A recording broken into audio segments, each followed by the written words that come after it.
attention to the city skyline, admire all the buildings there are to see, and many more being built right now. If we are to close our eyes and try to imagine what this used to look like even 50 years ago, you'd be looking at a completely different picture. In fact, much of this used to be factories, industries, and chimney stacks, so not a pretty place to be. But thanks in large part to the investments made by federal, provincial, and municipal governments, the beautification of the harbourfront has truly become a reality. It is now very desirable to live on the harbourfront today, a testament to all the condo and office buildings that have been built in the thousands over the years. Now, if we think of specific buildings to talk about, let's go ahead and talk about this one, this beige building here with the green glass. This is the Queens Quay Terminal, built in 1927 as a multi-story warehouse. Long before the advent of long-haul trucking or shipping by air, goods would either come by rail or by ship, and they would end up in this building right here, later to be distributed to all the stores across the city. So think of it like a major freight hub. In recent years, it was redeveloped. The first few floors houses many restaurants, a grocery store, a barber shop, a coffee shop, and a gym.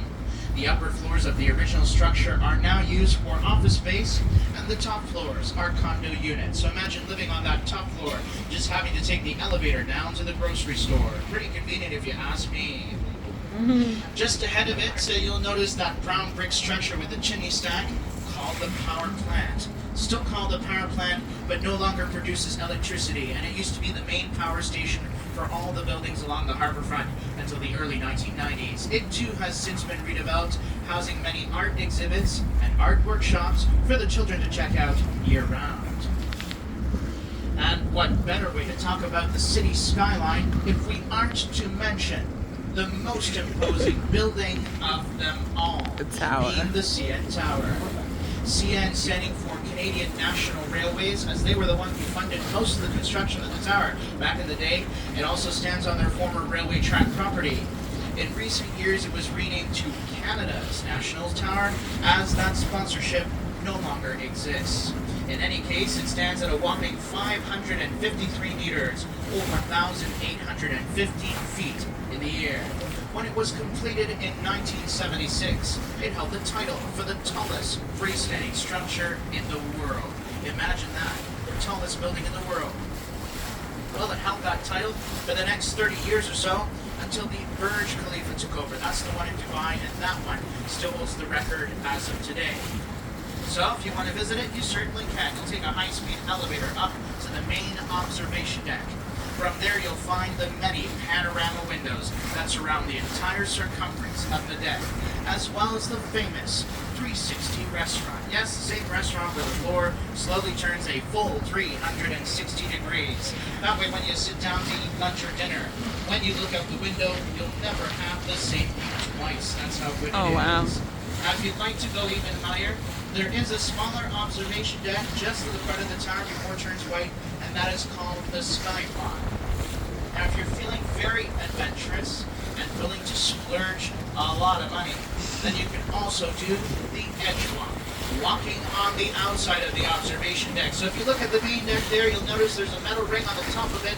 They attach people to a safety harness, and they get to walk on the outside and lean out as if they were to fall off in that height, in that wind, and in those clouds. Now, personally, No thanks. I'm incredibly afraid of heights. If you're going to make me go up the CN Tower, I need somebody to bribe me $1 million, and I want it in cash. Okay, no checks, and definitely no e-transfers. And that way I can buy a house on the islands too while you're at it.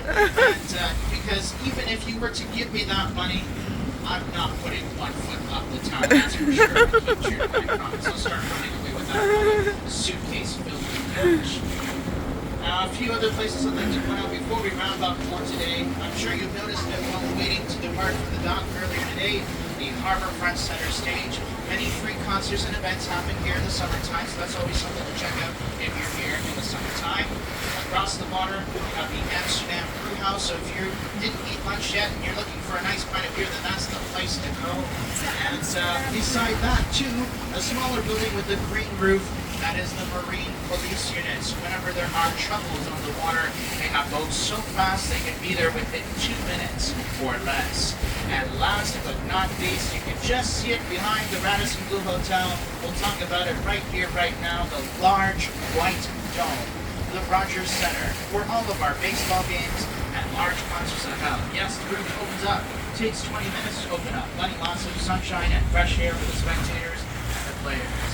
It can seat up to 17,000 people in one go. So yes, it is a pretty big stadium. And if you don't want to be part of the crowd, there's actually a hotel on the inside. So all you have to do is peel the curtain and watch the Blue Jays game from the comfort of your hotel bedroom. Now, if you also want to pass yourself as someone from Toronto, you would call it by its original name. When it opened in 1989, it was called the Sky Dome. So if I'm going to watch the Blue Jays game, I'm going to watch it at the Sky Dome. It just sounds much cooler than the Rogers Center. We're now at that point of the tour. I have to wrap things up and say goodbye to you all. I certainly hope to learn quite a few things about the islands, the harbor, and the buildings alongside. At this time, we'll also do our lovely safety seated, which is fantastic, but we still got to do it anyways. We're going to put on our imaginary seatbelts and land back in the dock safe and sound. So until the first mate comes up here with the microphone to tell you otherwise, please stay seated in your seats. If you really